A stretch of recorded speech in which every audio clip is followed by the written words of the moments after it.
Sweezum kicks it away. Ahmad Bradshaw and Danny Ware are deep. That is Danny Ware from the 4. Tripped up, got just across the 20. A return of 16 yards, and that's where the Giants will set up shop, and that means that Eli Manning will start his day as they place the ball up at the 22. Player is down. You look at the offensive line now, and first of all we'll check and see who got injured on that kick return. But Troy, this is an offensive line that's been healthy. Same group that's played together. They've answered the bell 2 straight regular seasons, haven't missed a start. Might be Danny Ware.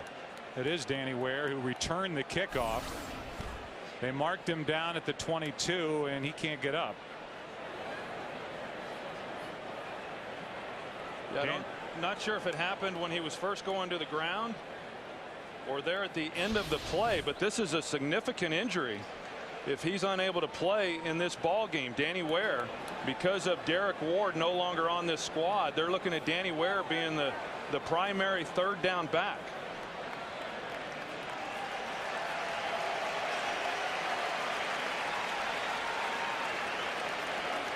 So Ware banged up and holding his wrist or hand, so it's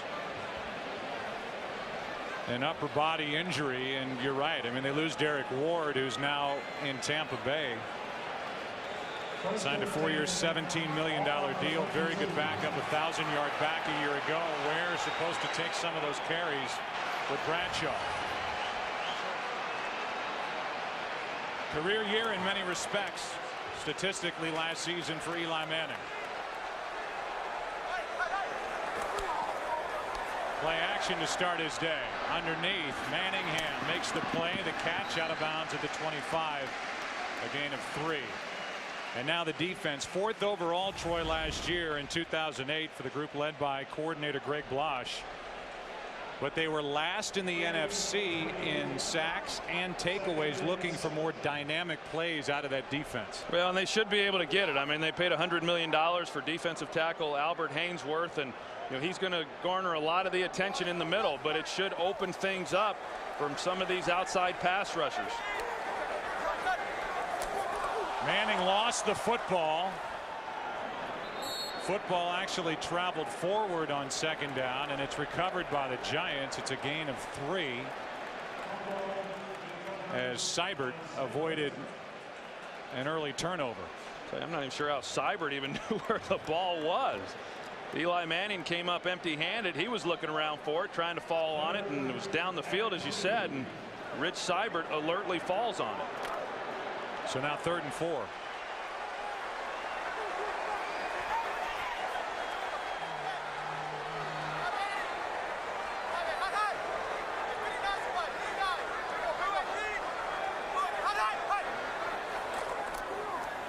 Manning over the middle, hits Smith for a 1st down.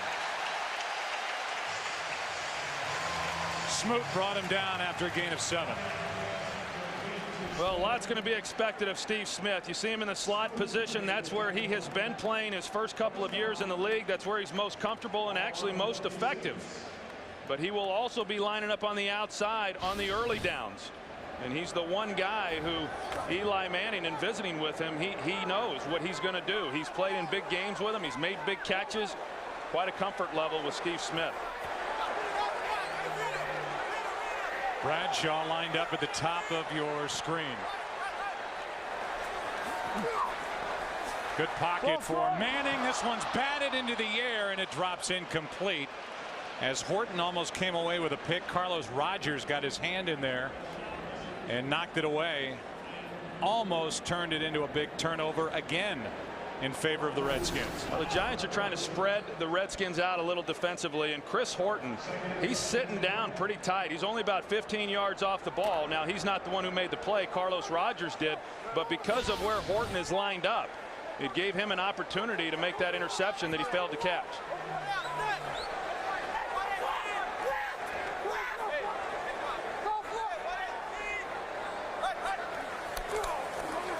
Here's Brandon Jacobs. Jacobs picks up 2, career high 1,089 yards in 13 games played last season, 15 rushing touchdowns, and part of a ground game for the Giants that led the league with an average of 157.4 rush yards a game.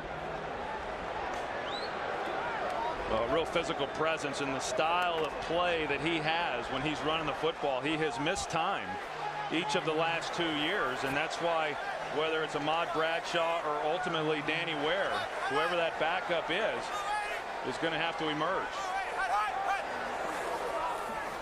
It's 3rd down and 8. Manning with time hits Manningham.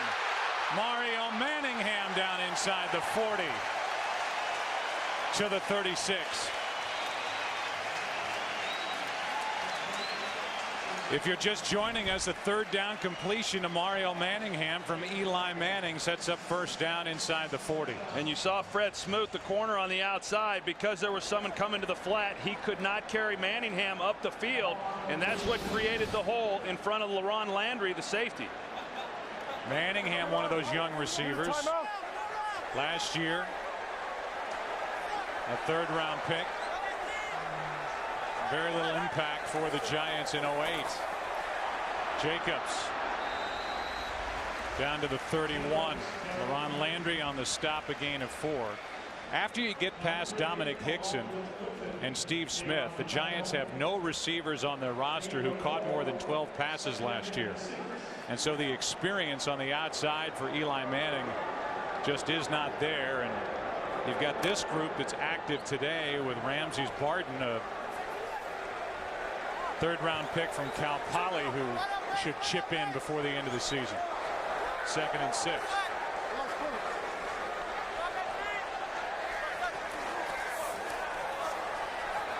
Good pocket again over the middle. That's Boss with a diving catch.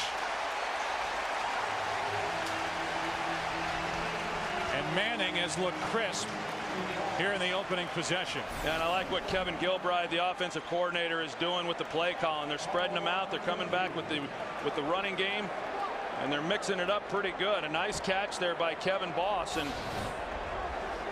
you know, whoever it is, I know in talking with Tom Coughlin, the wide receiver position, Joe, to finish up what you were talking about, is, you know, it's still a work in progress, and they're going to be relying on a lot of guys. They said each day in practice, someone else would emerge. It was never just one guy that kind of took over day in and day out.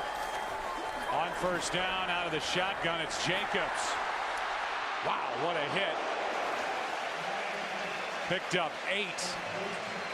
And Brandon Jacobs, who wants to be more involved in the passing game, got his wish and then got smacked by London Fletcher. And I think this is going to have to be an element of Brandon Jacobs' game that we've not seen. Last year, only 6 receptions. You know, Derek Ward, as we talked about, no longer here. He had 41 receptions, and that's a big part of production that they lose. And they're going to be depending on Brandon Jacobs as a receiver as much as he is a runner.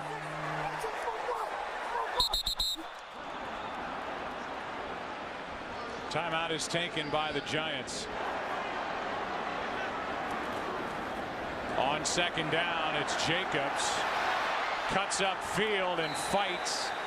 Brought down near the 1st down marker. Depends on the spot. London Fletcher gets credit for the tackle, and it looks like Jacobs is just short of 1st down yardage as we give you your first look at Albert Haynesworth. Well, what the Giants want to do is they want to run outside. They know that it's going to be extremely difficult to run the ball at Albert Haynesworth in the middle. He's very aggressive. He charges up the field, plays the run on his way to the passer, and so they want to use that against him. They want to use the aggressiveness that he plays with against him, and that time they were able to get out on the edge.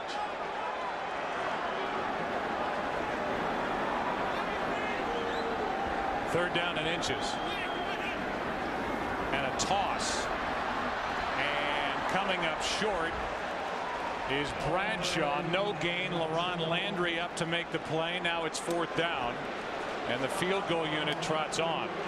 So a missed opportunity. And when you talk about the red zone, no team in the NFL was in the red zone offensively more than the Giants last year, but they were just at 51% 20th in touchdown efficiency, and they come up short here. Well, that's disappointing for the Giants offensively, and Tom Coughlin. Good play there by LaRon Landry. It was one-on-one. It was between him and Ahmad Bradshaw. Landry wins that one.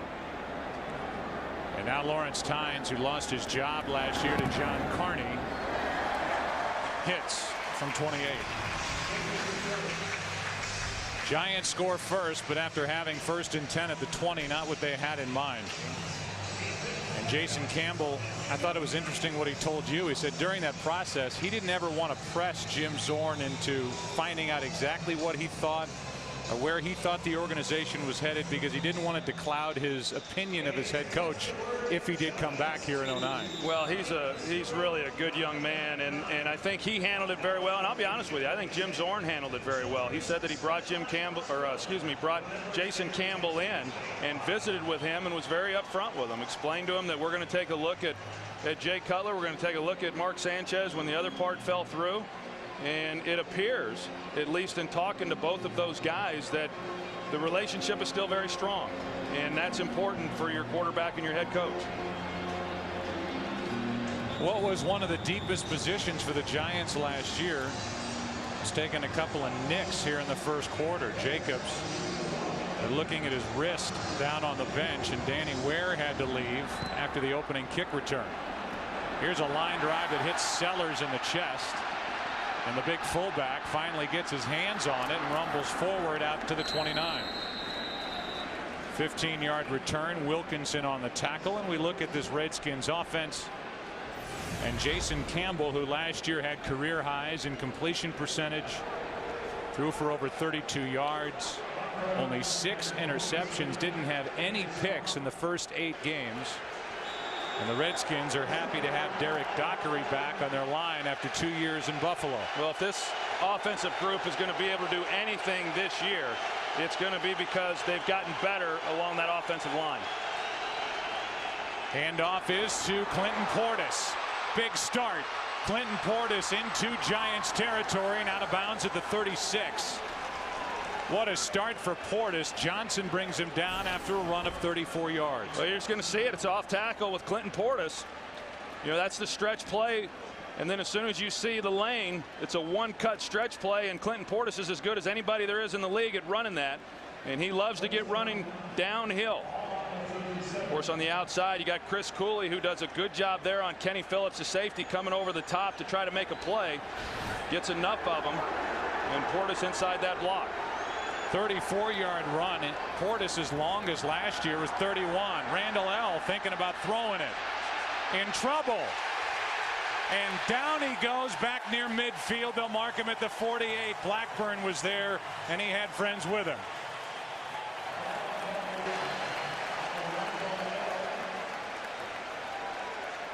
Well, he's trying to get the ball to Santana Moss to the corner. He starts to the post, comes outside. Corey Webster's not fooled at all. He stays with him. He's in man coverage.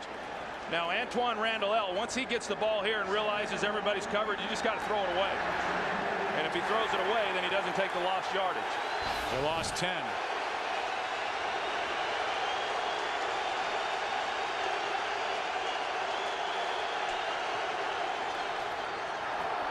Handoff is to Clinton Portis to the 45, and a 3rd and long coming up, a gain of only 3. Giants defense, if there's one area that jumps out at you, it's the depth on their defensive line after they added Rocky Bernard and Chris Canty. And then, of course, they get O.C. Umanura back from his knee injury a year ago.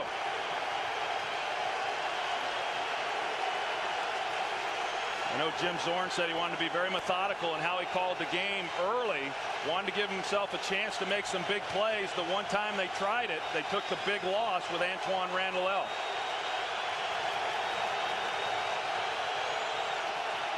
Third down and 18 underneath. It's a screen for Cooley. Got a long way to go. Lost the football. It's recovered out of bounds. The hit made by Bruce Johnson, a rookie, a gain of 7, and it's 4th down. But the Antoine Randall L. play took the Redskins right to the very edge of field goal range, and after thinking about it for a moment, punt team is on the field. Yeah, started out with a nice run with Clinton Portis and really a mistake by Randall L., a veteran player that quite frankly he just shouldn't have made. So the Redskins pass on what would be a 56-yard field goal try. And the punt checks up for a moment and then goes into the end zone. Byron Westbrook had a shot at it but whiffed. Let's go down to the field for a health update with Pam Oliver. Yeah, Joe, Troy mentioned this could be trouble. The Giants got some bad news on Danny Ware. He has a dislocated elbow and will not return.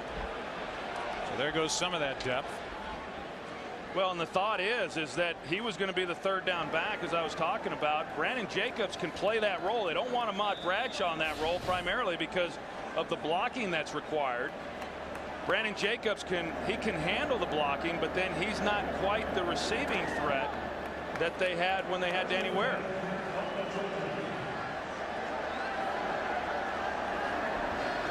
Maybe a bigger concern is what you mentioned, is that he's missed 8 games over the last 2 years because of that running style. He gets nicked up. Here is Jacobs over the left side. Daniels brings him down after a gain of 4.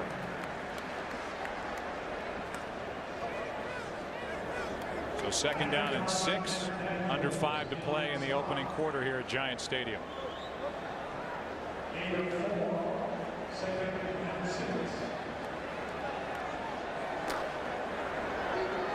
Final year for football in this facility.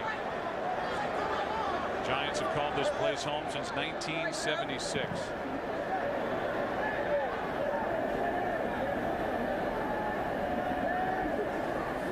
Second down and 6. Waiting for something to develop, and the pass incomplete for Jacobs, who had London Fletcher draped all over him. And here's the move that Albert Hainsworth likes the most, the bull rush. You're going to see him 92, and Rich Seibert, the left guard for New York, does about as good a job as you can do. Now they get a little help there with David Deal. You know, he's able to drive his man down into Hainsworth to help slow him up, but there's no doubt that Hainsworth is going to be getting a lot of attention throughout this season. After an 8.5 sack year, 51 tackles, big totals for the Tennessee Titans last season.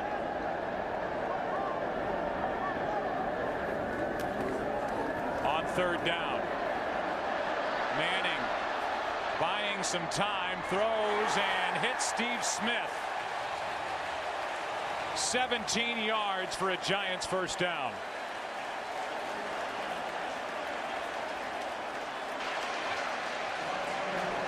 I mentioned Chris Horton a little bit earlier, and Horton is really sitting on the route, and Eli wanted to go to Manningham there, but he couldn't because of Horton jumping the route.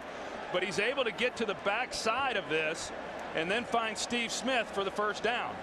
Now, knowing that, I'd be surprised if we don't see some kind of double move on Chris Horton here real soon. He's been awfully aggressive around the line of scrimmage.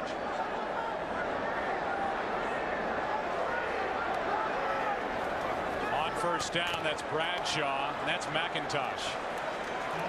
Came on to make the stop, and a loss of 2 with 3 minutes to play in the first quarter.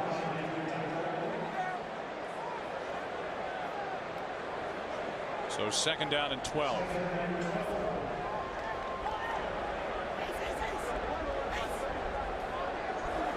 If you are just joining us, welcome to this battle at Giant Stadium. The Giants and the Redskins. New York got a 28-yard field goal from Lawrence Tynes. Giants have it for the second time after a hold on defense. Here's Bradshaw. Room to run. Ahmad Bradshaw with a stiff arm and dragged down inside the 40.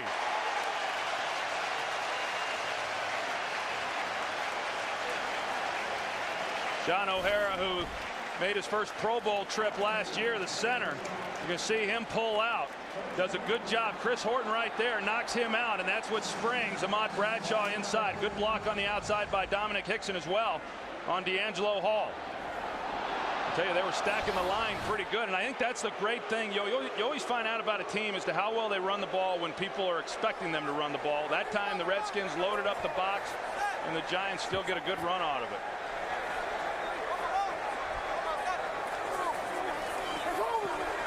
That run was good for 22. Here's Jacobs with another big one. And hit out of bounds, and there's a flag.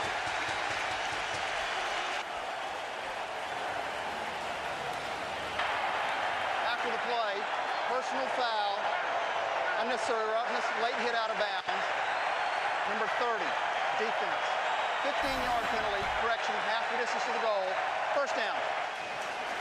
Here's the end of that play, and LaRon Landry comes over and clearly hits him when he's outside the field of play. And on the other end, D'Angelo Hall came off the corner and had a chance to try to make a play on Brandon Jacobs. And there's not too many defensive backs that want to take on Brandon Jacobs, and D'Angelo Hall was one of those. 2 possessions, 2 times into the red zone for the Giants offense. And a timeout is taken by the Redskins. 1st and 10 from the 12-yard line for the Giants, up 3-zip.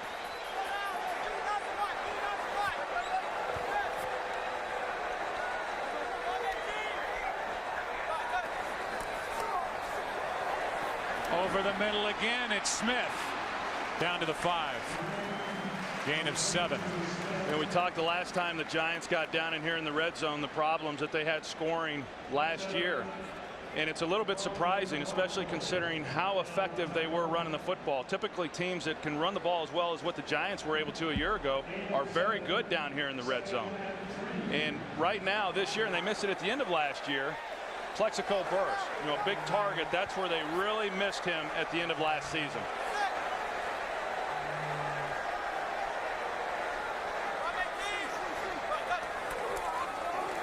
Jacobs brought down just shy of first down yardage, a gain of 2. 3rd down and very short coming up. And even if they weren't throwing to Plexico Burress, just the threat and his reputation in the league and the attention that he drew obviously opened up things for other receivers, whether it was Hickson or in the running game or even their tight end Kevin Boss, who led the team with 6 touchdown catches in 08. It's 3rd and 1.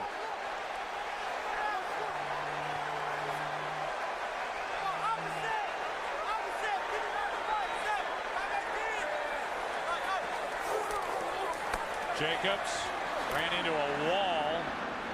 Didn't look like he got it. That's the end of the first quarter. Eli Manning back on the field. The Giants fear as if they're going to go for it on 4th down and 1. Dominated the first quarter of play. The Redskins had only 4 offensive plays, yet it's just 3-0.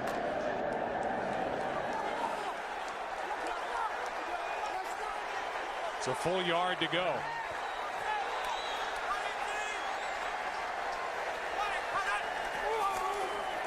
It's Jacobs right into the middle of that defense, and it depends on the spot.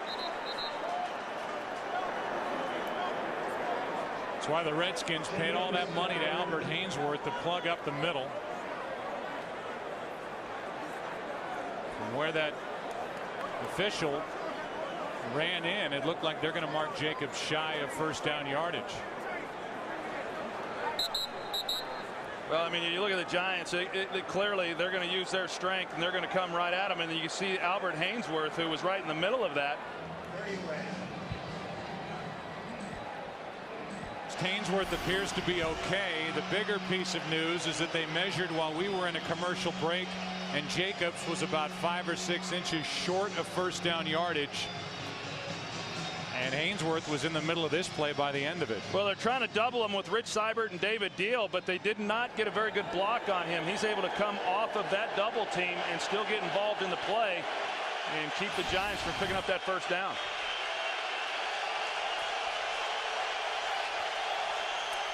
It's Portis over the left side, nowhere to go. Danny Clark made the play. So Hainsworth got up and walked off the field. He was fine after laying there on the ground initially. They might be giving owner Daniel Snyder smelling salts to make sure he's okay after seeing his big investment laying there at the end of the first quarter in the opening game. Well, I know a couple offensive linemen over there on the Giants bench that might be cheering if he's not able to come back. Looks fine at 2nd and 10. Portis back to the line of scrimmage. That's it. Well, they're going to stack the line of fight. That's Moss and Webster.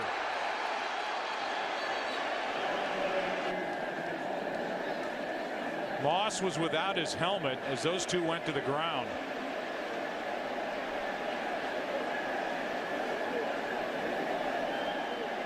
And now Chris Samuel's in there. Well, the fact that a helmet came off by Santana Moss, I mean, there was obviously some grabbing or some punching that took place. Here's Corey Webster, and Santana Moss really just trying to block, and it looked like Corey Webster was just doing his job. And now Corey Webster is shadowing Santana Moss the entire game, and you never know how that's going to play out when the referee finally sees the altercation. But from what I can tell, that was all Santana Moss. Personal foul, unnecessary roughness, offense number 89. Personal foul, unnecessary roughness, defense number 23. The foul's offset. The down counts. Third down. So in the end, nothing really comes of it. You have offsetting fouls that happened after the play. The down counts. So it's 3rd and 10. Well, and as I said, Corey Webster will be shadowing Santana Moss throughout this game. Now, here's where you get a chance to find out the kind of confidence Jim Zorn has in a quarterback on whether he's willing to throw the football backed up in his own end zone. Not much is the answer as Portis takes it inches outside the 5, a gain of 3, and that drive went nowhere as the Giants defense stood up. Well, if you're Washington and you're in that situation backed up, the first thing you want to do, and the only thing that's on your mind, is trying to give your punter some room. So try to pick up a first down. Now, a heck of a job there by the defense of New York. They don't make on 4th down. They back the team up, and then they hold them without a first down. Hunter Smith hits it. Dominic Hickson with a fair catch. In that huddle for the first time for the Giants is their first-round pick, Hakeem Nicks, number 88. Last year in North Carolina had 12 touchdowns and 13 games played, and there's certainly a lot of attention on Hakeem Nicks. 29th overall selection by the Giants.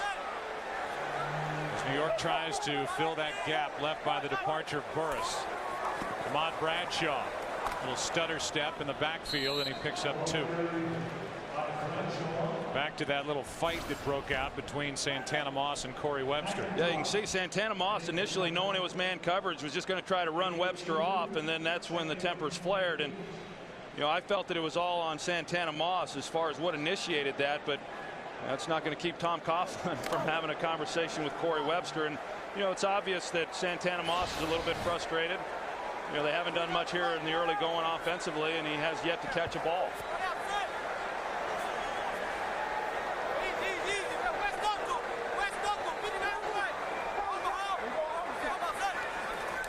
Second and 8, Bradshaw, nothing.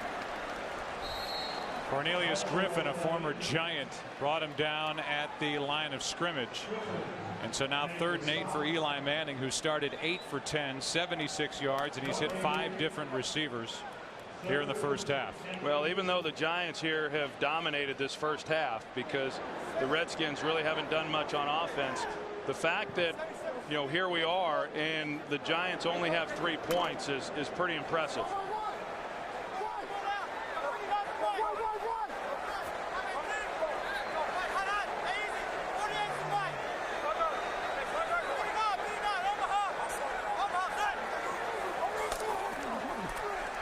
Steps up, throws, and hits. That's Hickson, and that's a Giants first down. Now 4 of 6 on 3rd down to the New York Giants. Talked about the Giants first-round pick. Here's the Redskins first-round pick, Brian Orakpo. Brian Orakpo that time playing a rush end. He's also their outside linebacker, just able to get there a little bit late. But overall the offensive line does a good job of picking up the blitz inside, and that leaves Hickson one-on-one outside and a good delivery.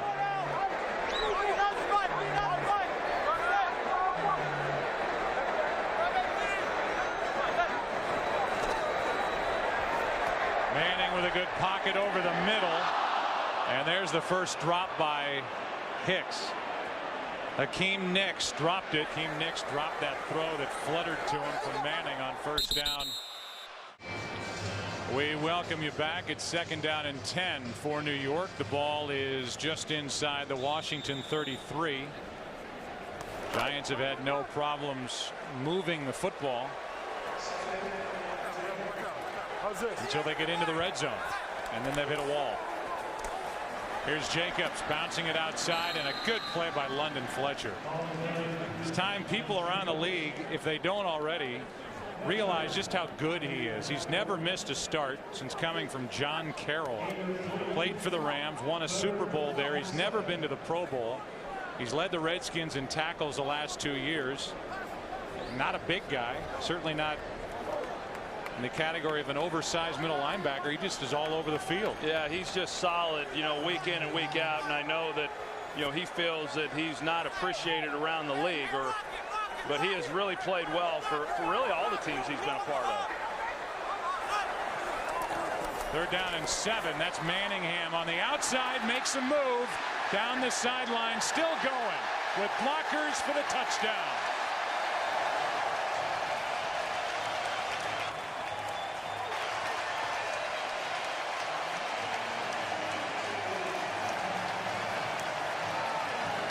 And I think when you start talking about the Giants wide receivers, the guy who's going to really emerge as this year progresses and make some major contributions, it's going to be Mario Manningham. I mean, you look at his quickness, his ability to make people miss. It was on display on that last catch. And going in for the touchdown, of course, some pretty poor tackling also by the Washington Redskins. Started with Fred Smoot. He missed him, but he wasn't the only one. This to make it 10-0 from Lawrence Tynes.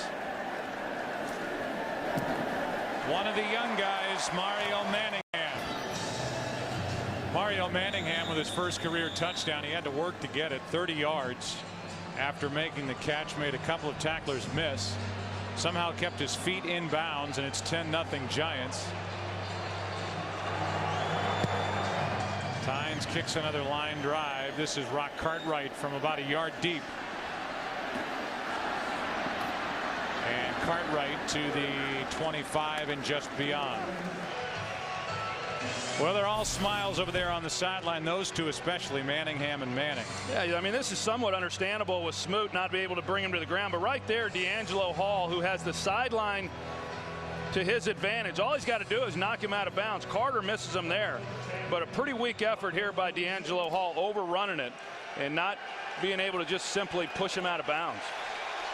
Meanwhile, Washington on offense, their first play, a 34-yard run by Clinton Portis. Since they've gone 6 plays, covered 2 yards, and don't have a first down. Here's a good start. Cooley, and a good throw from Campbell. All right, Kurt, thanks. More on that. This one's behind Antoine Randall. He makes the catch, is tapped down, and it's a first down for the Redskins inside Giants territory at the 43. Well, the Giants right now, they're just going man-to-man on the outside with these receivers. You see a little bit of a natural pick action right there that frees up Antoine Randall. Campbell's got some time, and there's some lanes now right now to throw the football. That's what happened earlier on the throw to Chris Cooley. That was 13 yards. Here's Portis, left side. Blocking out in front of him with Devin Thomas, a gain of 2. Webster on the tackle. Kurt Menefee talked about Donovan McNabb. He is on the list. Brett Favre, good start, solid, but he really was handing the ball more to Adrian Peterson than anything else. Well, he ought to get used to that. What a weapon. He's never had that kind of luxury. Look at the day for Drew Brees after a huge year last year. And Donovan McNabb threw for 2, ran for 1, and had a break in his ribs. 2nd and 8. Campbell keeps it, uses his legs, and will throw. It certainly looked like Campbell was across the line of scrimmage. He's intercepted. There is a flag down, but that's for Campbell being across the line. Corey Webster gets the interception. Illegal forward pass. Quarterback was beyond the line. Offense number 17. Penalties decline. First down. Webster had 3 interceptions last year, and now he's got his first.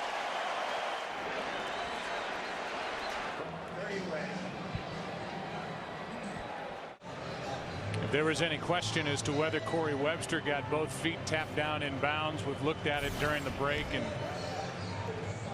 you'll see that his right foot is clearly down, and then right there a little tap with the toes on the left foot before his arm hits out of bounds. Just a real athletic play, and the second big play of this first half by the Giants.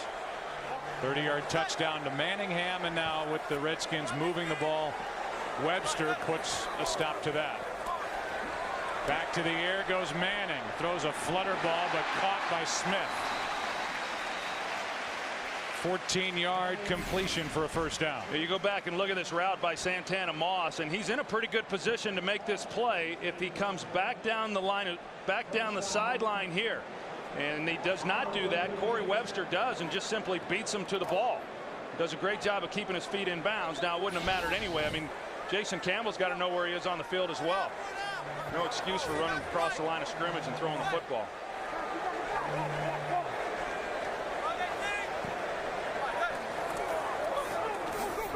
On first down, out of the backfield, that's Jacobs. Tripped up and brought down right at the marker. Just short, picked up 9. Let's go down to the field and Pam Oliver. Well, Joe, after that play, the first time Jim Zorn came over to the direction of Jason Campbell, he screamed at his quarterback's coach. Then he returned and tried to be a bit more calm as he spoke directly to Campbell. He said a few words and then just told him to come on. Back to you. All right. So that relationship will be scrutinized as 09 unfolds. No doubt, Zorn and Campbell. 2nd and 1.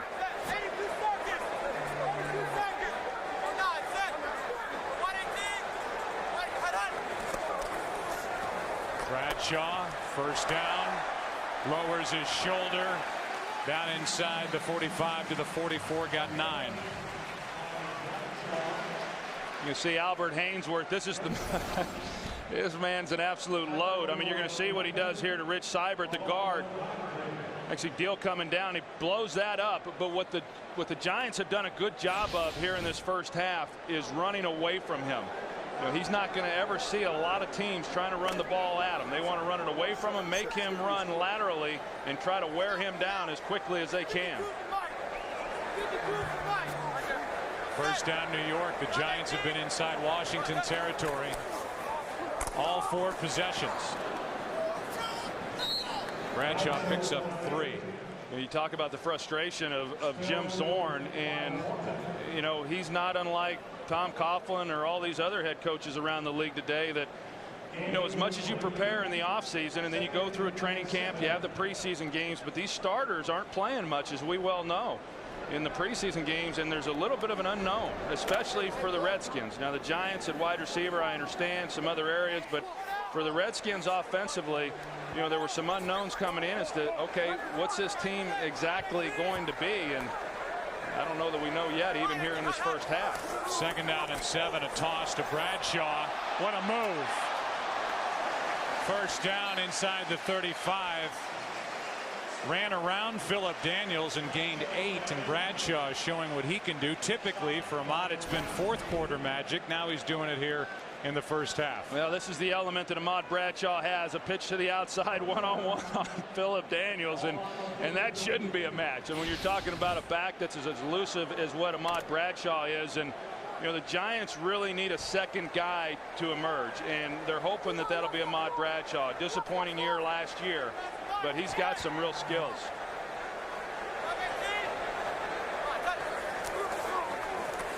Little misdirection, a handoff to Brandon Jacobs down inside the 30. Picked up 4. And I think anybody who thinks about the Giants last year, Troy, thinks, well, they run the ball a lot. They chew up the clock. They're not a high-scoring team. This was a team that averaged 26.7 points per game. They did light up the scoreboard, and it looks like the offense is really clicking here in the early going of game 1 in 09. And they scored because they got big plays. They didn't get big plays in the passing game. Their big plays came from running the football, and they have run the ball, you know, better in this first half than I was anticipating based on the Redskins wanting to overload the box.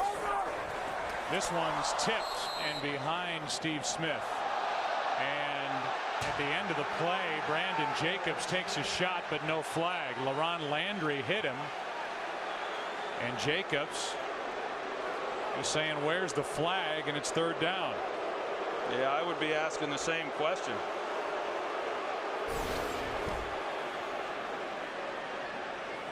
Oh, there it is right there. I mean, Brandon Jacobs got into it with him as well, and then probably a good no call. You see Jacobs and him tangled up. It was just that LaRon Landry was the last guy to make the shove. So 3rd and 6.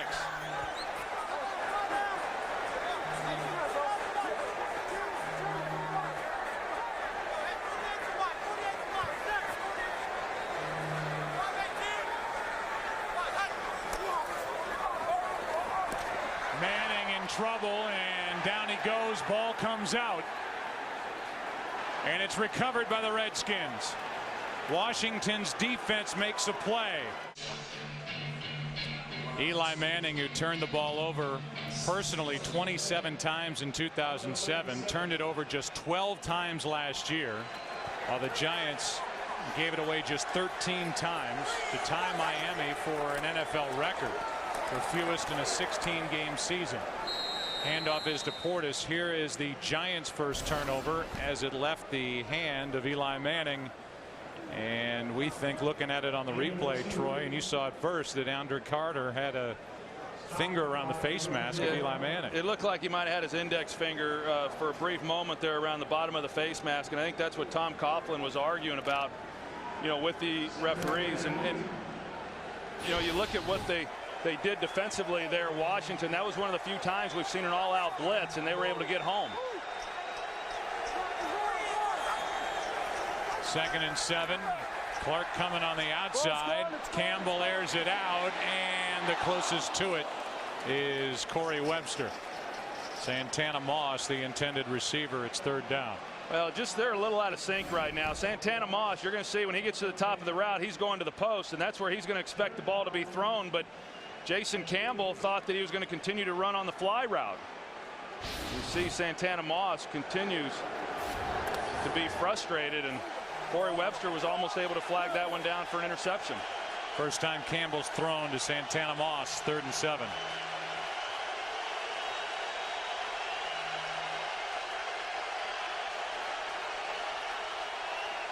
Blitz from the Giants. Redskins pick it up, and this one is gunned to Antoine Randall for a first down.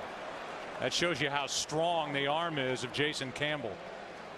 Yeah, nobody questions the arm strength of Jason Campbell, and when he has time to throw the ball and can really step into the throw, I mean, he can sling it. And Antoine Randall there in the slot lost his starting job, but he's going to be depended on a great deal. I mean, anymore, if you're the 3rd receiver on any team in this league, you're virtually a starter because of as much 3 wide receiver sets as teams run.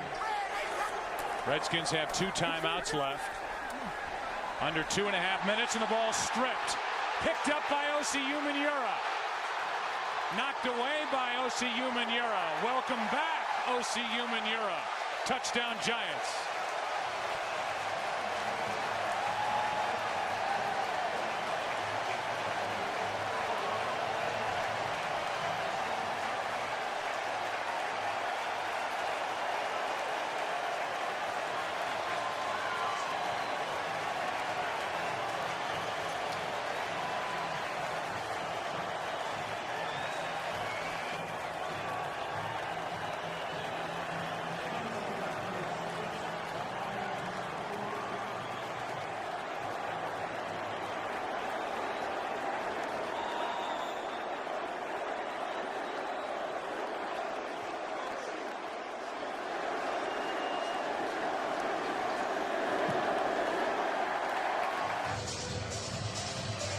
Saw Osi Umenyiora fall to the ground. I'm sure it was a bit emotional for a guy who had to work his way back.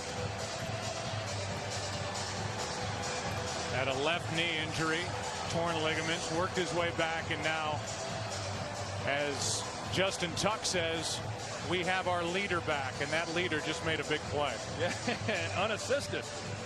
did it all himself. But you're going to see that on that last play, the Redskins were trying to take another shot down the field. And they hadn't been able to do that last year because they weren't getting good protection. They had great protection on that last play, and we'll see it after this kick. But the interior guys did a great job. Jason Campbell just failed to step up in the pocket. Rock Cartwright will take it out of the end zone. Looking for a little daylight. Gets out to the 23. That's it. Tollefson on the stop. Go back and take a look. Look at the middle here and how much protection Jason Campbell has.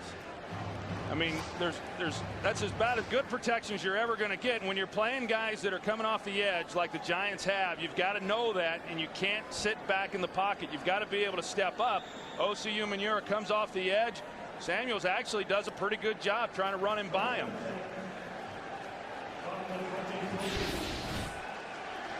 So here's Campbell right back onto the field.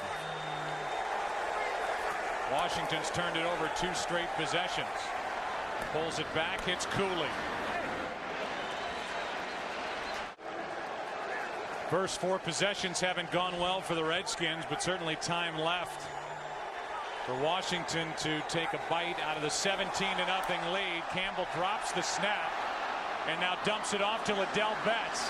A broken play and one of the bigger plays by the Redskins all half. They ought to run that one again. 23 yards after the scamper by Liddell Betts, and Jim Zorn's wondering what else is going to hit this offense in the first half. Yeah, one that's hot and low, and that's hard on a quarterback when you're in shotgun like that and trying to see what a defense is doing. And when they come back fast like that one did, it can surprise you a little bit, but pretty good awareness there by Jason Campbell getting it out in a nice gain. 23 yards, longest pass play of the day for Campbell.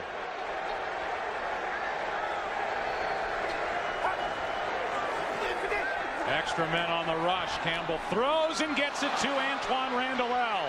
Trying to make a move in the open field, and he's down inside the 10. Penalty flag comes flying in. C.C. Brown brought him down. And the flag is for what happened at the end of the play. Could have been on the tackle by Brown. See if they're going to call it a horse collar or not. 1:36 remaining. And we take a look at the route by Antoine Randall. There's no foul for a horse collar. The defender spun the runner around, not down. First down. And a good no call as they pick up the flag. 36 yards on the heels of the 23-yarder to Liddell Betts. And this is nice for the Redskins to see. Jason Campbell, broken play or not, take the team down and get him in a spot to score. Well, the only real plays that we've seen Washington make in the passing game has been when the Giants have locked up in man coverage.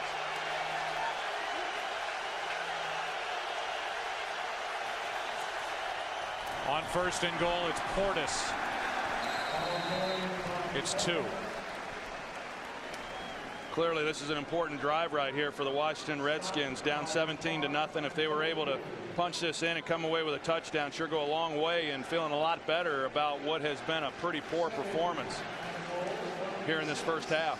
Also would make the Giants think about all the missed opportunities to make it an even bigger route here in the first half. It's still within reach, and it's 2nd and goal for Campbell.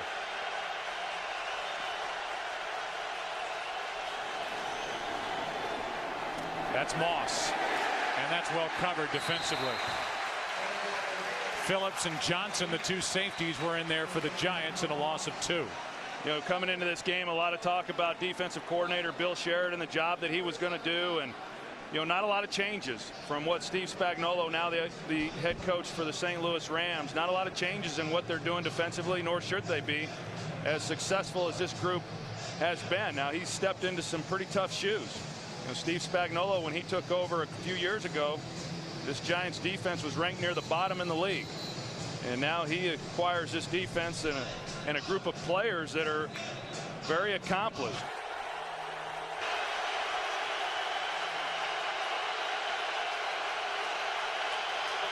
That's Malcolm Kelly, a blitz. Campbell in trouble. Up for grabs and incomplete.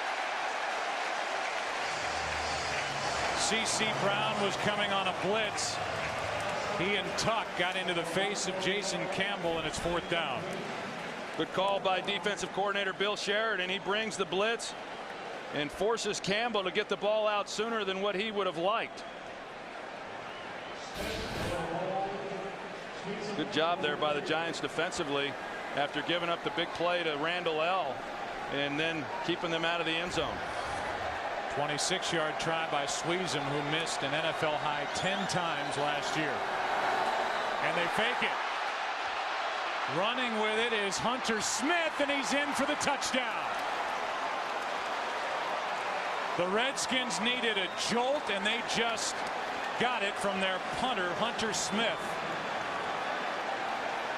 Yeah, I visited with Tom Coughlin the other day, and he said that he had some real anxiety coming into this game, not sure of how his special teams was going to play. Now, these are the types of things that you just aren't sure when they're going to show themselves. Not that the Giants aren't prepared for fake field goals, but a good call by the Redskins and excellent execution. And the second career touchdown run for Hunter Smith, who spent the first 10 years of his career with the Indianapolis Colts. And just like that, it's a 10-point game.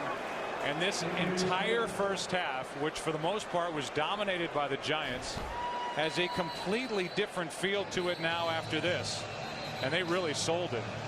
Yeah, they did. And the Giants came hard off the edge, and you see the block there on the outside, which keeps them from being able to get to them. But, you know, just an excellent job by the Redskins, needing a spark, as you said, Joe. Hadn't had anything really to be all that positive about going into halftime. And a good job, because if they don't pick it up there, you know, then they're really deflated here after the first 30 minutes of play. That's Danny Smith, special teams coordinator, with an exhale. Like, as you said, if that doesn't work, we're up here crowing about how they just passed on their first chance to get on the scoreboard. They've left all the momentum with the New York Giants, who dominated the first half. It did work. And Hunter Smith took it in with blocking out in front of him if he needed it from Fred Davis, the backup tight end.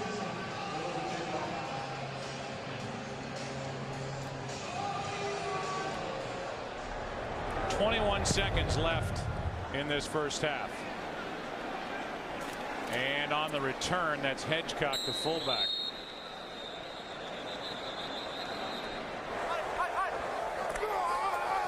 Handoff to Bradshaw. And the Giants will play it conservatively here at the end of the half. And that's it.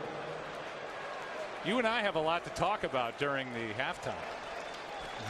Really? We do. I mean, it was a fun first half.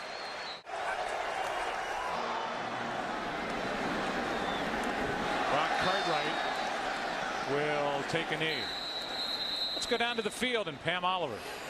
Well, Joe, Jim Zorn kind of went, phew, we sure needed those points. Then he went on to talk about the offense needing to show greater poise in this half. He says defensively, got to do something about that horrible tackling. Tom Coughlin, meanwhile, says he likes the mix offensively, but he wants to see better consistency with the run. Defensively, he's happy about the pressure getting to Campbell. Back to you. All right, Pam, thanks. And I would agree. I mean, that was a huge touchdown on the fake field goal.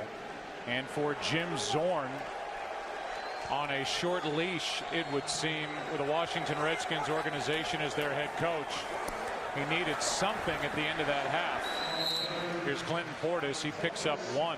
I mean, you've got Mike Shanahan out there who looms over this division with the Dallas Cowboys. They still haven't won a playoff game since 1996, and you've got a Redskins organization that toyed with the idea and came close to putting a deal together to get Jay Cutler from the Denver Broncos, and then it seemed the next move to follow would be his head coach with the Broncos, Mike Shanahan. It's 2nd and 9.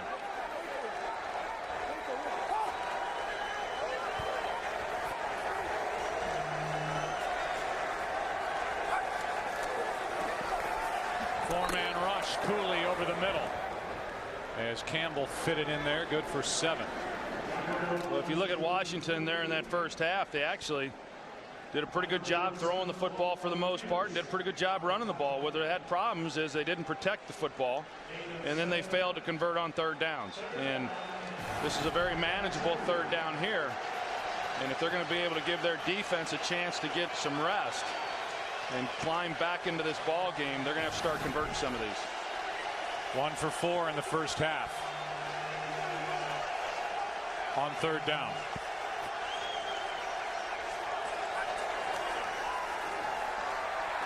Campbell finds Kelly, and Kelly just found Thomas. Terrell Thomas drilled him, but a completion of 5 yards for a first down. Yeah, and this time Jason Campbell does a good job of moving up in the pocket, almost a little too late. He sits back there, and that's what's difficult when you know the launch point for a quarterback is going to be at about 8 yards. Those defensive ends then can scream off the corner and get a pretty good run at him. But Campbell steps up, finds Malcolm Kelly, and a big conversion.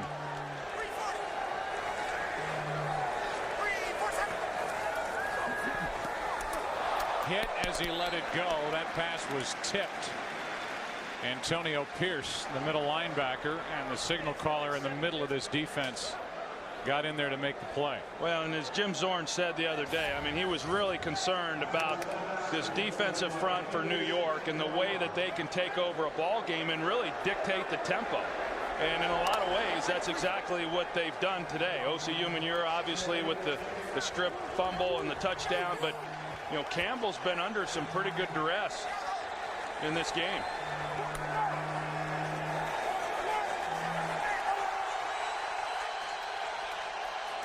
Hand off to Portis. Kiwanuka couldn't get to him, and Clinton Portis takes it to the 40, good for 6.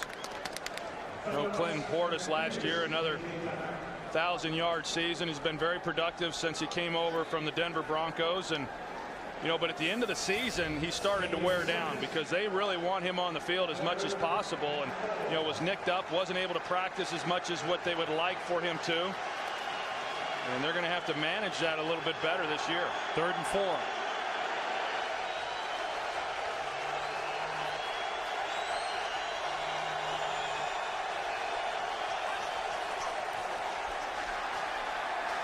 Campbell steps up and delivers a strike to Antoine Randall. He's come up a couple of times with some catches for Campbell, and that's another third down conversion, a completion of 8. Good protection up front, particularly inside. I mean, as we said, the outside guys got their hands full, but if you give them a place to step up in the pocket, then you can find a lane as a quarterback. And Antoine Randall, talking about finding a hole. You know, a lot of ways that inside slot receiver is playing basketball and just trying to get a little separation from the defenders and sit down in the hole. Trying to mix the pass and run, and now they mix it with their running backs as Liddell Betts carries it.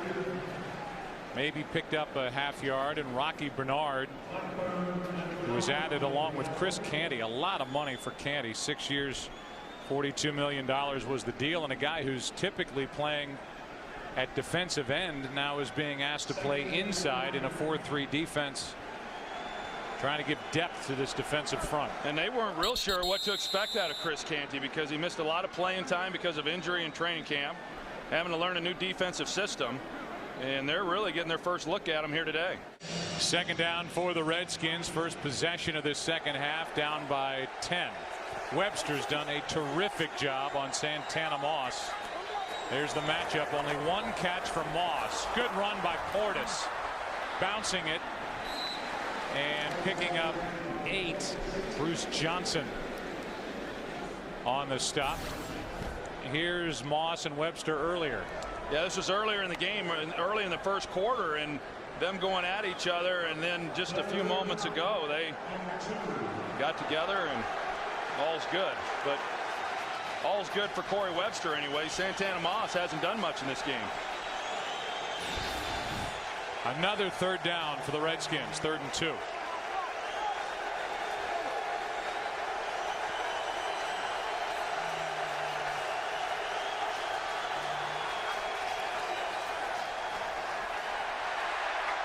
That pass was hit as it left the hand of Campbell, and it's 4th down.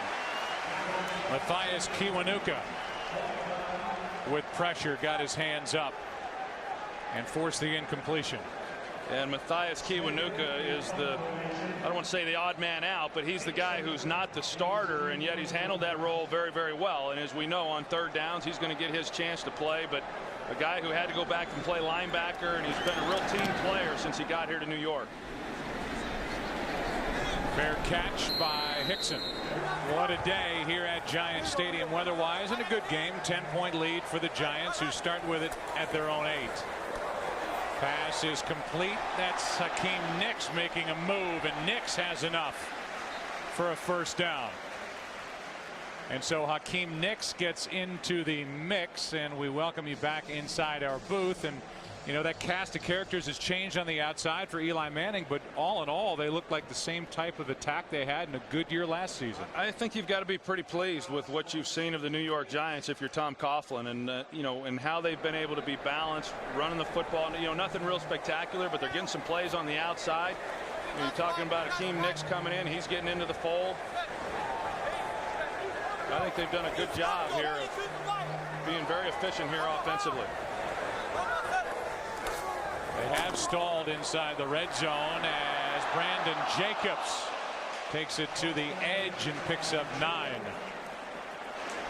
And Hakeem Nicks out on the outside, just talking about him and the job that he did there in run blocking. You know, a lot of guys in college, they're not used to having to do this, some of the dirty work, but in the pros, if you're going to run the football as effectively as what the Giants have and expect to this year, then you've got to get out there on the edge and block those corners. You know, Hakeem Nicks, he's a little bigger receiver than what you would expect from most first-round picks. And a lot of these tall, lanky guys, he's a shorter receiver, a little thicker than most guys, but he's pretty explosive. 6 feet, 215 pounds, and just 20 years old. As Manning throws down the middle and incomplete. Nicks, the intended receiver.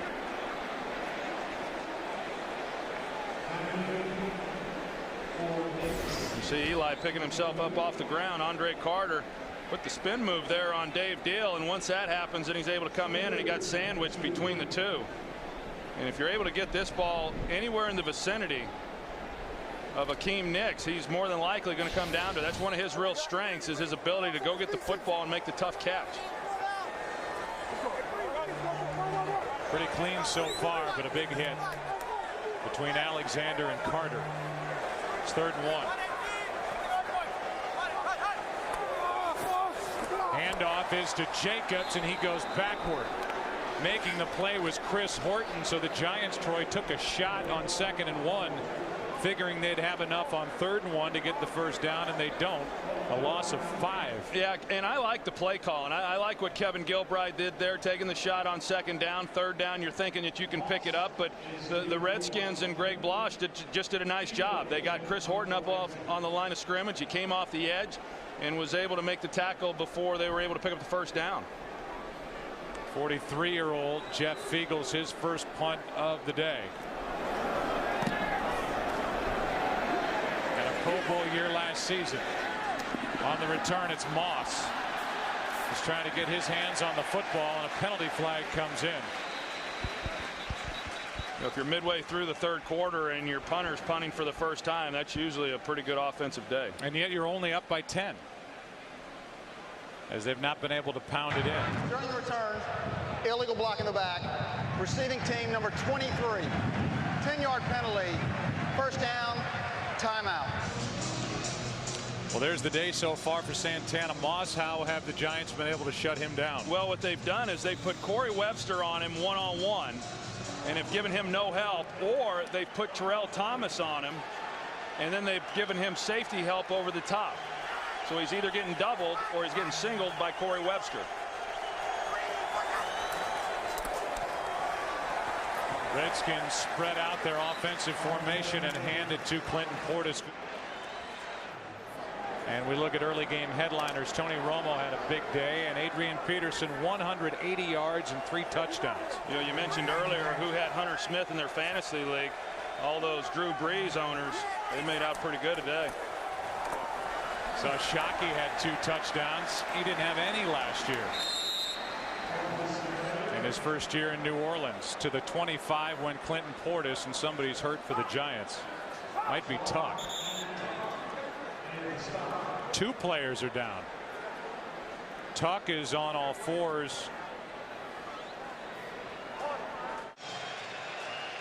Tuck appears okay, and Michael Johnson was the other player. He got the worst of what we'll show you here in a moment. They check on him, and this secondary for the Giants is getting thinner as we go. 3rd and 5.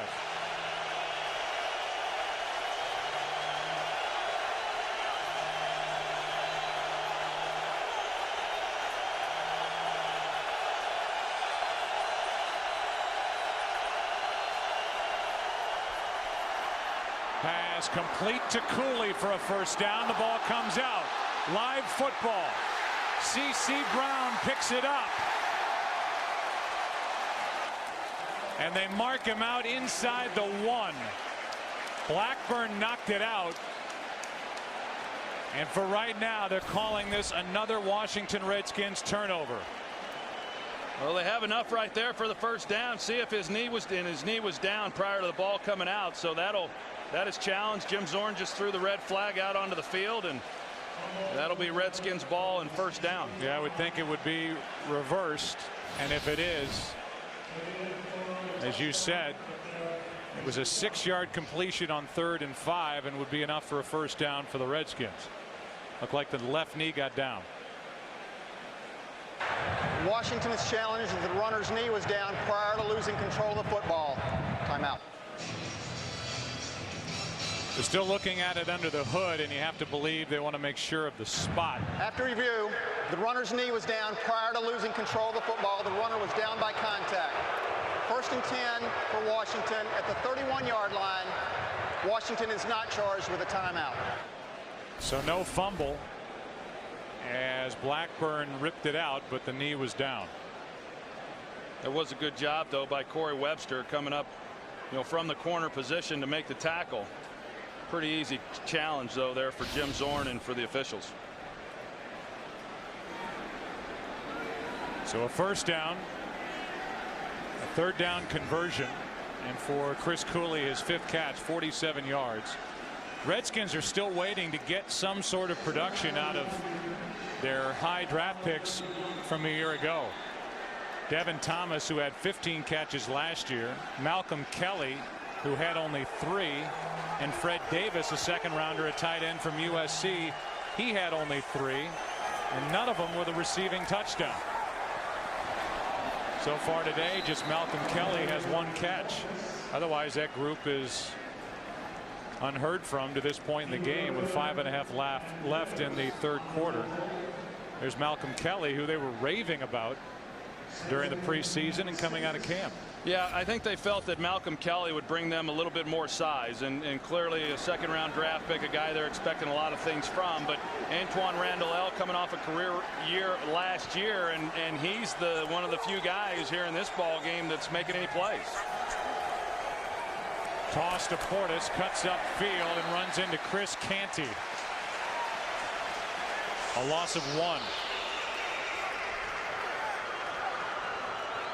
And that's really why Chris Canty is here. I mean, he's a big body and not a guy who's going to get a lot of action at the quarterback with the pass rush. They've got other guys to fulfill those roles, but someone who can clog up a hole in the running game.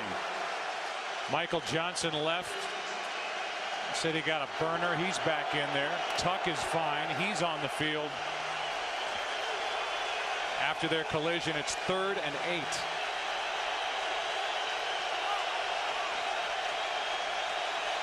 And a timeout taken by Campbell.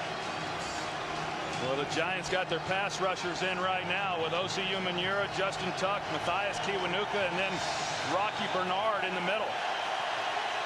Jason Campbell's got to know, in all likelihood, he's not going to have much time in the pocket.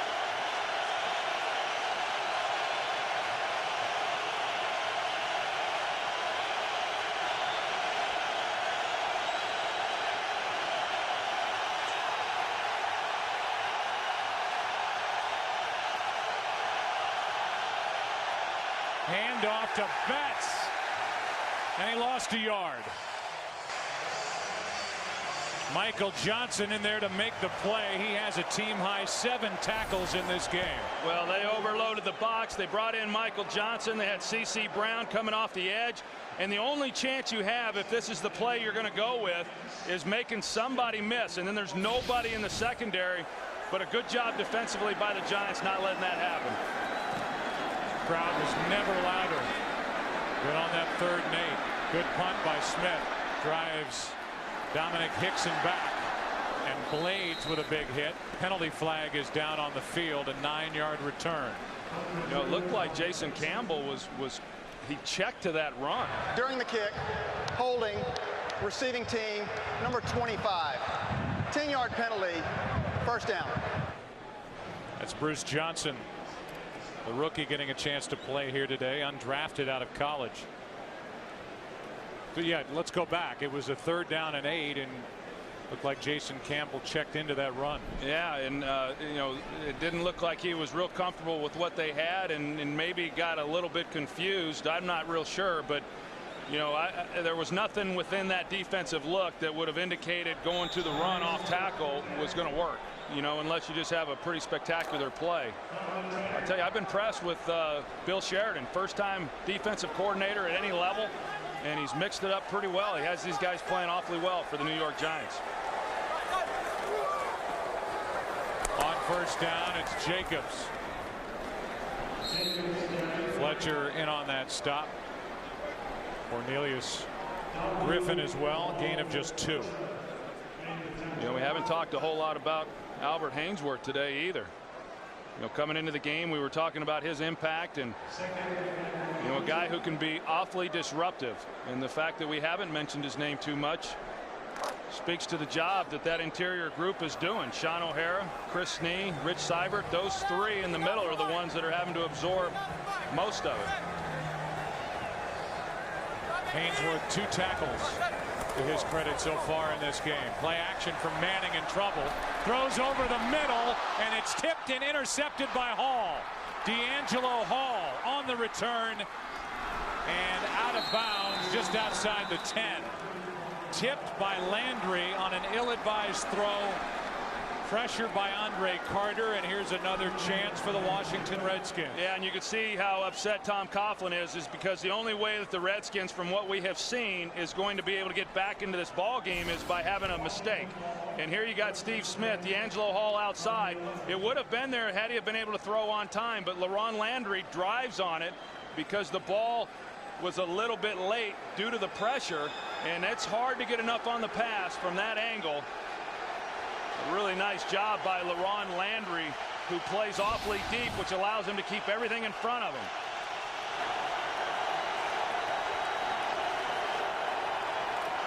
Handoff is to Portis, and what a play by Tuck.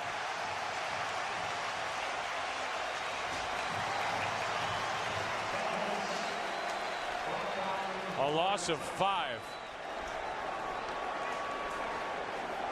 Justin Tuck just shoots the gap.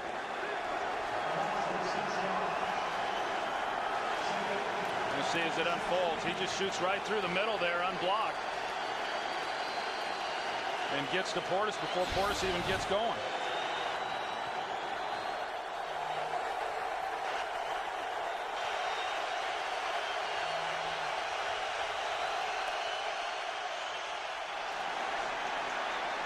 That's Portis. Terrell Thomas missed him, and Clinton Portis dives down to the 7, a gain of 9. I tell you, there was just nobody out there in the flat for New York, and to make the play there on Clinton Portis. Good call. I mean, you're getting that much pressure, and these guys have got their ears pinned back. Good call by Jim Zorn, coming back with the screen and making this pretty manageable. 3rd and 6.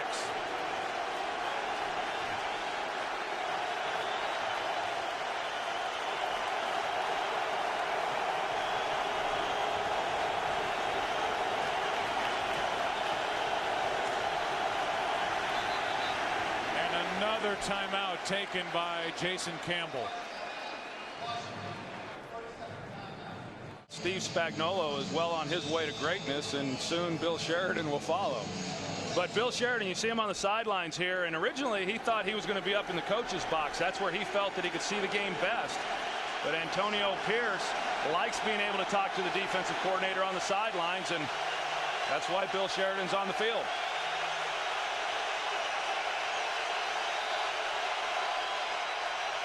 Little pump fake, and down goes Campbell in the arms of Tuck.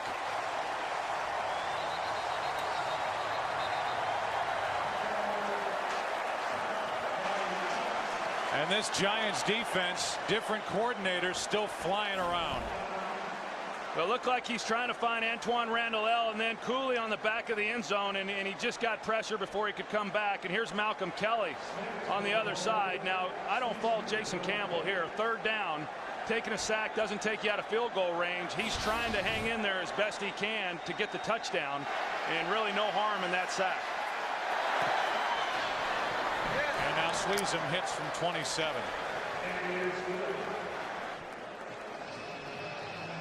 So now the conversations for that defense over on the sideline. There's Osi Umenyiora. When Osi Umenyiora, Troy, went down last year, the guy who really stepped up and played great defensively for New York as they got off to that 11-1 start was Justin Tuck, and Justin Tuck just made 2 big plays on that last series. You know, Justin Tuck is an all-pro defensive tackle, and he's versatile. He can do a lot of different things. You bring in Osi Umenyiora. I mean, that's obviously as good a group as there is in the National Football League. And you know, for the offense to put that defense in a very difficult position, you know, with the interception by Eli Manning, and then not to give up a touchdown. And if it wasn't for, you know, the fake field goal, they wouldn't have given up a touchdown here in this ball game. That speaks volumes for the job that this defense is doing. And yet here we are in a game that feels like it's been handled by the Giants, especially offensively, being able to move the ball. Washington can't move the ball consistently on offense. Now it's a 7-point game with 50 seconds left in the third quarter, and it's still very much within reach for Washington. Well, and what my experience tells me in the National Football League is, you know, this game has been dominated by New York for the most part, except for on the scoreboard. And if you allow a team to hang in there when they're not playing very well, they're going to make some plays. And Washington's going to make a play here at some point, like they did on the interception, and be right in it as they are. Here's Hakeem Nicks on the return, and he makes it out to the 30. 18-yard return. Jim Zorn has been upset down on that sideline, and he was yelling in the direction of Chris Cooley as he came off the field after that third down misfire. Yeah, I think he was hoping that maybe he might get a little bit of route, a little separation. It looked like Stephon Heyer might have been in the line of fire of that verbal jab as well from Jim Zorn. 43 seconds left in the quarter. First down, New York.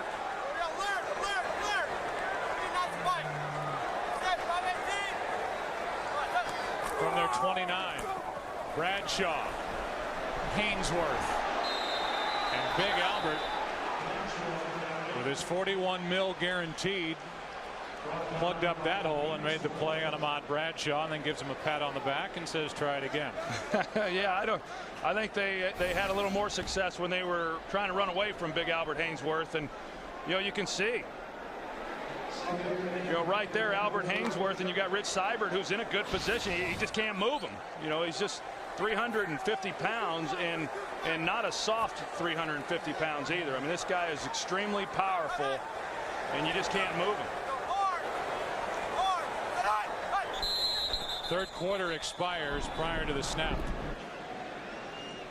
There's Greg Blasch, the defensive coordinator for the Washington Redskins, in charge last year when his defense was ranked 4th in the NFL at the end of the season. Now his guys are making some plays.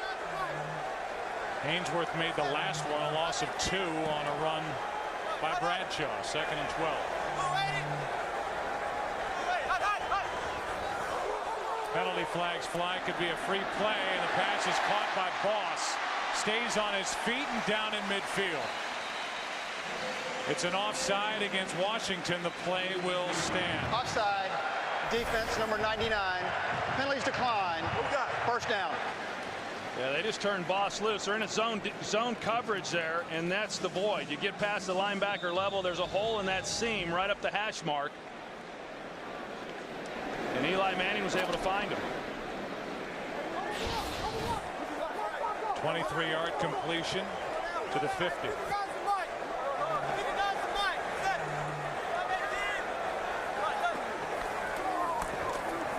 Bradshaw, what a run.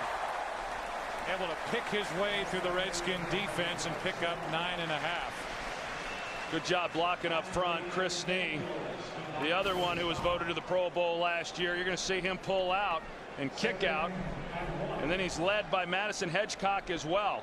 And those two guys get out in front, and some pretty nifty running there by Ahmad Bradshaw. Bradshaw has been Mr. Fourth Quarter in his 2 previous years for the Giants.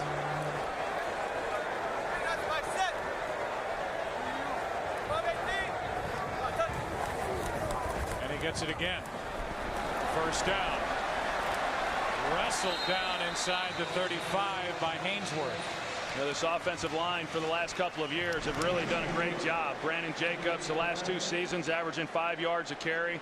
And in previous years, it's always been, well, there's no real superstars along this group, but, you know, collectively they play awfully well. And Pat Flaherty, their offensive line coach, does a great job with them.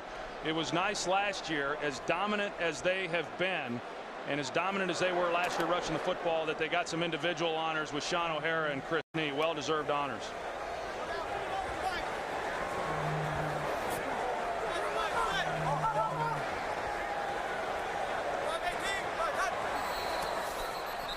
And that time Manning didn't get the play away. Blood game. Offense. 5-yard penalty. First down.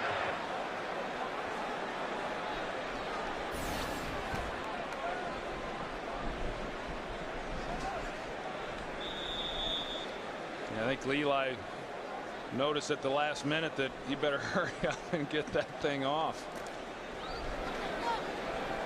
And that's on the quarterback. And I say it a lot, but if the play comes in late or whatever the situation might be, you've always got to have your eyes on the clock, knowing how much time you got left.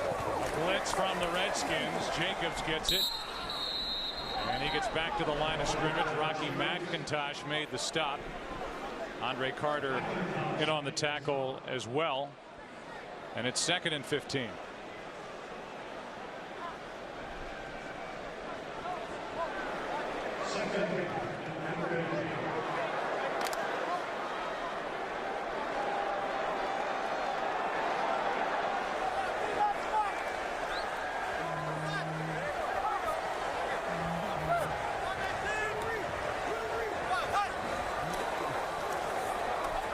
Pocket for Manning, throws, and that's Hakeem Nicks. Eventually dragged down at the 32 by London Fletcher, a gain of 7. 3rd down coming up. Yeah, and it sure helped that Albert Hainsworth was not on the field for that play. He's going back out onto the field now, but you know, I mentioned it a little bit earlier in the ball game, with it being week 1 and guys not really playing. There's Albert Hainsworth on the 2nd down pass that they just completed. And that is not where Greg Blosch wants to see Albert Hainsworth. But because it is week 1 and guys haven't played an entire game, this is all part of it. You know, Albert Hainsworth had some injuries. He wasn't able to play in some of the preseason games. And getting gassed is part of week 1. And how about Eli Manning? Has had 1 delay a game. 3rd down for the Giants. Hakeem Nicks gets some attention from the trainers over on the sideline. It's 3rd down and 8.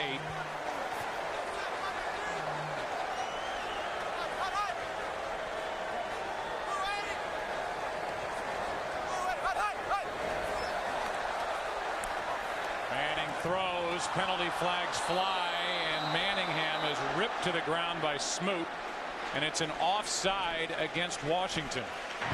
Offside. Defense number 92. 5-yard penalty. 3rd down. Well, snap count was a big part of the plan coming into this game. You know, you're in a 3rd down situation. It's a passing down. You know that the Redskins are going to have their ears pinned back and getting off the ball, especially Albert Hainsworth, and a great use of snap count there by Eli Manning.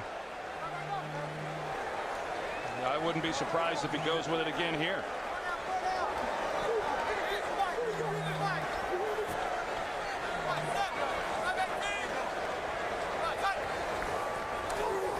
Third down and 3, and the pass out of the reach of Manningham with pressure. Reed Doughty was coming, and they have to cart Hakeem Nicks off the field. We'll show you what happened to him on the tackle by Fletcher. This does not look good here. You see the left ankle and rolled up. Say on that last third down, Brandon Jacobs, they came with the blitz. Brandon Jacobs missed it in protection, and that's Eli Manning thought he was going to have it blocked up and would have some time to find an open receiver, and just a breakdown. 45-yard try by Tynes to make it a 2-score game, and it draws right through. It's a 20-10 Giants lead. Lawrence Tynes good from 45. Kevin Boss, a 24-yard catch, helped move the Giants down the field and get into field goal range. And now Tynes, it's a low liner. Liddell Betts on the return for the Redskins. Good return and decent field position out to the 38. Back to work goes Jason Campbell, down by 10 with 10:56 left in the game. Handed off to Devin Thomas. Nowhere to run. Ran into Samuels and Sellers. No gain. Blackburn made the play defensively for New York, and Blackburn's getting the start at weak side linebacker instead of Keel and Wilkinson, while the Giants wait for the return of Michael Boley, who is serving his 1-game suspension, meanwhile rehabbing a hip injury.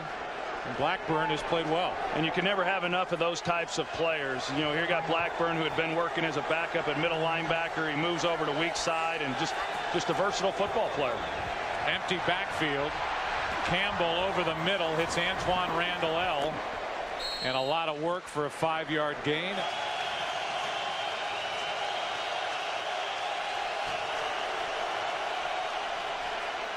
Pass is tipped and incomplete. Terrell Thomas got his hand on it, and it's 4th down. You know, the Redskins just haven't been able to do enough on 3rd down. You know, they had a chance, but Terrell Thomas able to come underneath Santana Moss, and I tell you, the Giants have done a heck of a job, because Santana Moss clearly is their big play threat, and he has been a non-factor in this game. 1 catch still for -2 yards. You see Jason Campbell there on the sideline studying the Polaroids from the previous possession, and I tell you, Joe, I just haven't felt that Jason Campbell has gotten comfortable really at any point in this ball game. Washington offense has struggled. False start. Offense number 39. 5-yard penalty. 1st down. For the Redskins, they have 200 yards of total offense. A couple of broken plays that did something for them. One was a trick play on the fake field goal. It was run into the end zone by Hunter Smith, the punter. But as far as sustained drives and moving the chains, it just, every time you get excited about what the Redskins are doing offensively, they fall apart. Well, and it seemed like it kind of started when they tried that reverse pass with Antoine Randall L. You know, I mean, they just never really have gotten in sync, and a lot of it has had to do with the Giants on defense and Bill Sheridan and what he's done calling the game. 1st and 15, and a good play is made by Carlos Rogers on Dominic Hickson. Let's go down to Pam Oliver. Well, Joe, 2 people had to help Hakeem Nicks onto the cart because he couldn't put any pressure on his left foot. He's currently getting x-rays on that foot. We'll keep you posted if we hear anything more. All right, Pam, thanks. Carted off, first-round draft pick. Well, that looked like a significant injury. I mean, that he very easily could have broken his ankle on that play. If he's able to come back and play next week, I think the Giants will find themselves very fortunate. 2nd down and 15 for the Giants offense.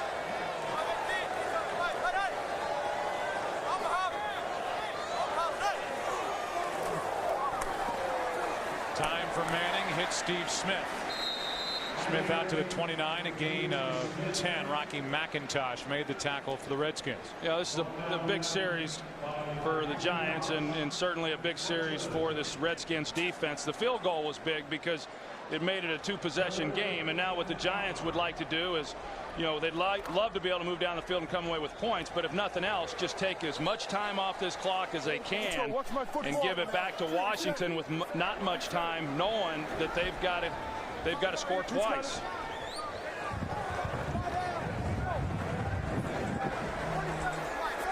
Giants are 5 for 10 on 3rd down. It's 3rd and 5.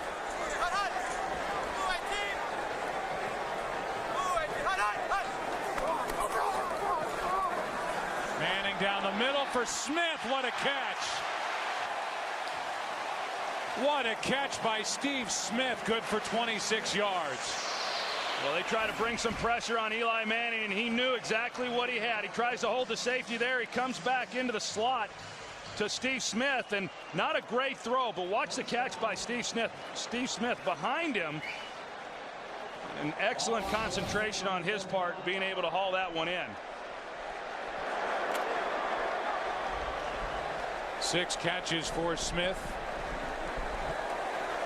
80 yards. That was a 3rd down conversion, and now Brandon Jacobs gets smacked. McIntosh at the end. Reed Doughty was the first one to get there in a loss of 1. You know, the one thing we have not seen today from the New York Giants, and something that they worked extensively on throughout training camp, used it some in preseason, is the no huddle. And I'm not surprised by that, because they've been pretty efficient in what they've done. But at some point this season, they're going to get, and maybe next week we'll see it, but they're going to go to their no huddle. They like the way Eli Manning runs it, and they feel that they're going to be able to dictate a lot of the tempo for these defensive units they'll face in the future.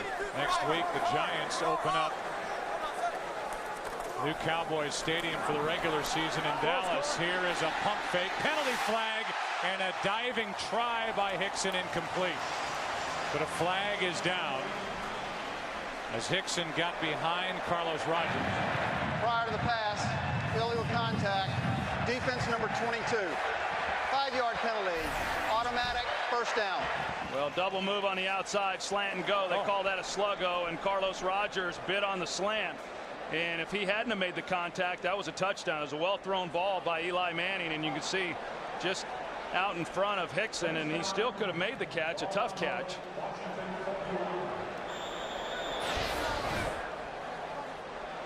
I tell you, I like what Kevin Gilbride is doing, and it's showing a lot of confidence and trust in not only Eli Manning but this receiving corps, and continuing to mix it up here with just under 7 minutes in the 4th quarter.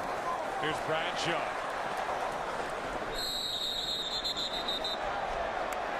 London Fletcher made the play. He's been busy. 15 tackles here week 1 for London Fletcher. That was a gain of 1 for Ahmad Bradshaw. You know, those big guys up front for Washington, Albert Haynesworth, Cornelius Griffin, you know, that's kind of what they do within the running game. They take on a lot of those blockers, and with London Fletcher in the middle, he plays deep, and it allows him to run sideline to sideline. You know, he's the guy who should be making most of the tackles. 2nd and 9.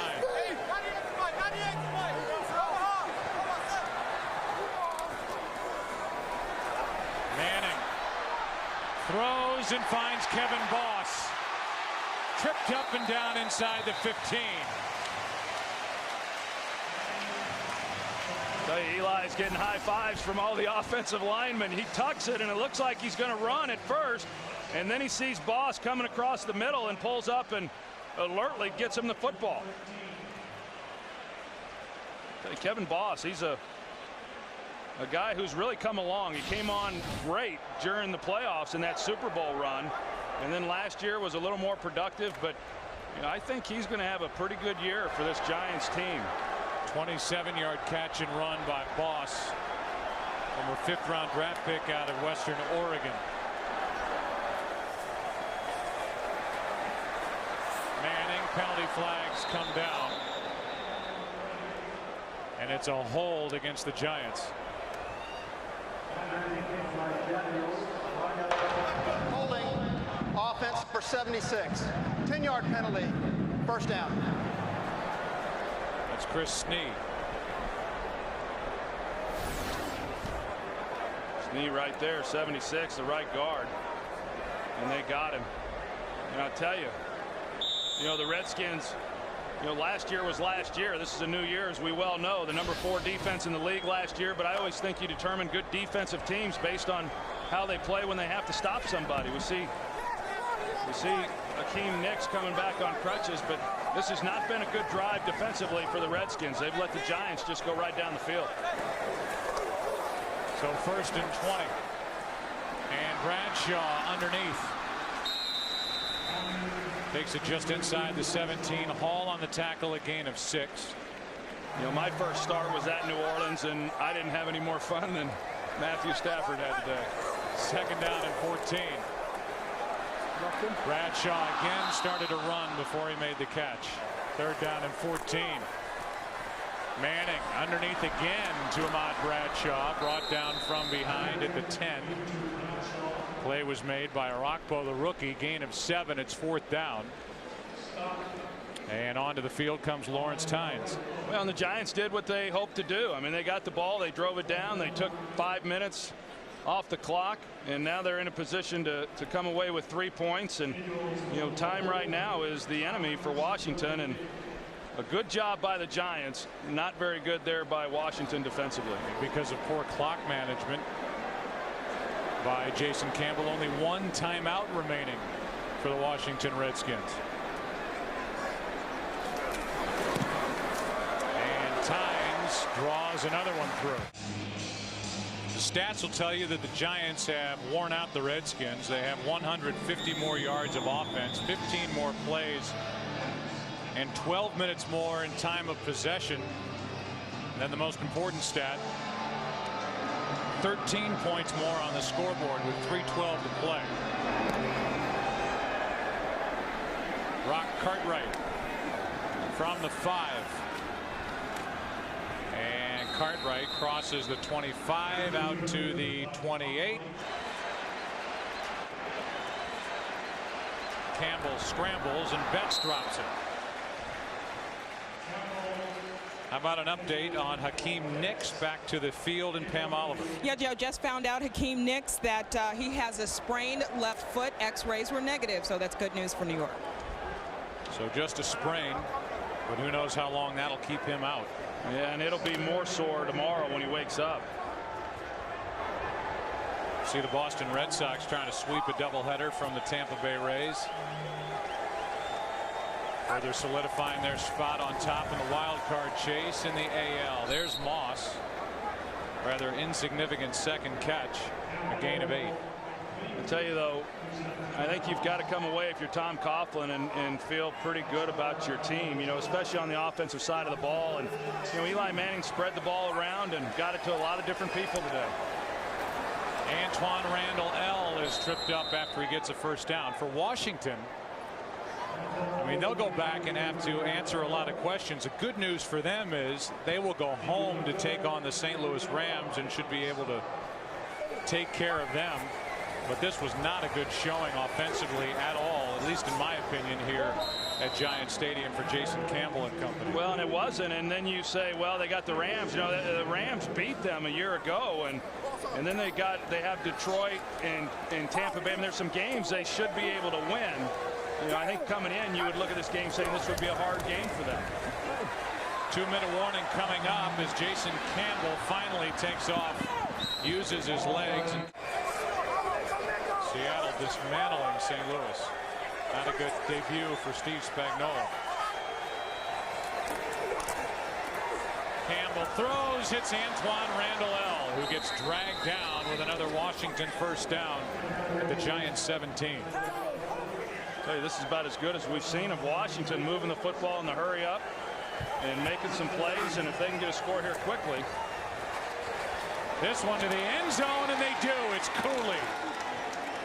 And this one's not over yet. Chris Cooley is in for the touchdown, and now with an extra point, it's a 6-point game, and everything will hinge on an onside kick try. Well, Zorn may not have liked the route a little bit earlier, but he just comes off the ball. Then he has possession inside, and a pretty easy throw for Jason Campbell to get the touchdown. Good catch in traffic there. C.C. Brown in coverage. Cooley's led the Redskins in receptions the last 2 years, had 83 last season. Here's Sweezum, and it's a 6-point game. Chris Cooley had 1 touchdown all of last season, and he matches that with a score here with 1.5 minutes remaining.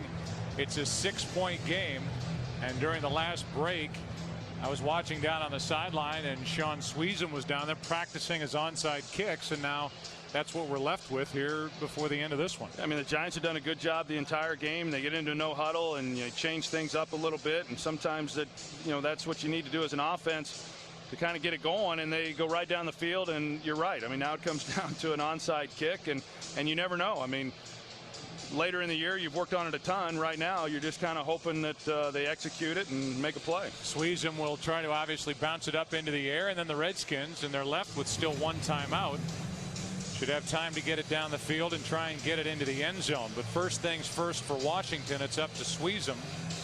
If you're not aware of the rule change now, instead of overloading one side on the onside kick try, you have to have at least 4 players on each side of the kicker. So they've toyed with those rules, and the first try, if you don't get it, you don't get successive attempts. And that's the way it probably always should have been.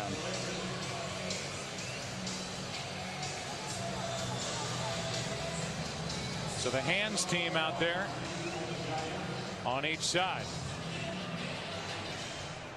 Pretty good kick. And recovered by the Giants.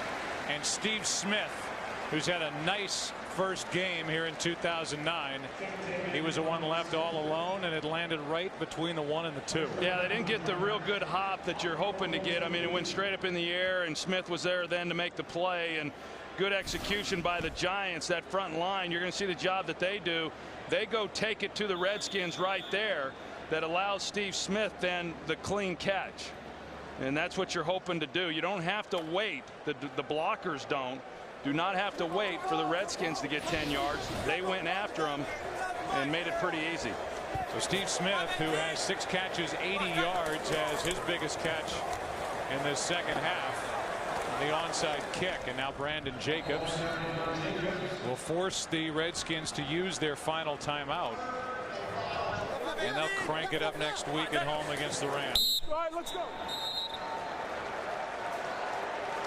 So the kneel down from Eli Manning, and the Giants, who started last season 11-1, are staring at a 1-0 start here in 2009 with that date coming up in that gigantic stadium in Arlington, Texas, Cowboys Stadium, next Sunday night. And that'll be a big game. I mean, this was a big game because it's a divisional game. It's week 1, all those things that go into opening weekend, and then next week to go on the road and play at Dallas that looked pretty impressive against Tampa Bay today. You know, there's no easy ones in this league, that's for sure. Play clock is restarted. The Giants don't have to snap it again, and New York is 1-0. Manning 20 of 29, 256 yards, 1 touchdown, 1 pick. And Bill Sheridan in his first game as defensive coordinator getting congratulations. I know you like the job he did here this afternoon calling the defense for New York. I do. You know, I mean, he was in the headlines last week because of OCU Manura leaving the practice, but what a great job he did mixing it up and calling a heck of a game.